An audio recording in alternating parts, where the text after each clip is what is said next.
অনেক অসাধু ব্যবসায়ী আছে রমজান আসলে নিত্য প্রয়োজনীয় পণ্যের মূল্য বৃদ্ধি করে দেয়। এরকম আছে না নাই? এগুলো করবেন না, মজুতদারি করবেন না, পণ্যের কৃত্রিম সংকট বাজারে করবেন না।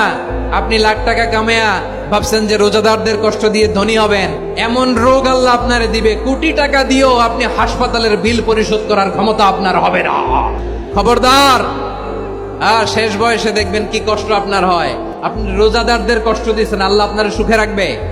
আল্লাহর দোহাই লাগে আমার ব্যবসায়ী ভাইরা এটা করবেন না। আরব বিশ্বে আমরা দেখেছি, আরব বিশ্বের ব্যবসায়ীরা সারা বছরে ব্যবসা করে, রমজানে ভর্তুকি দেয়। আর আমার দেশের কিছু অসাধু ব্যবসায়ী রমজানে গলাকাটা ব্যবসা করে আর সারা বছর সইটার উপর দিয়ে চলে। চিল্লায় বলেন ঠিক কিনা? করবেন না, এটা করবেন না। নিত্য প্রয়োজনীয় পণ্যের মূল্য বৃদ্ধি করা হারাম, পণ্যের কৃত্রিম সংকট তৈরি করা হারাম, মজুতদারি করা হারাম। রোজাদার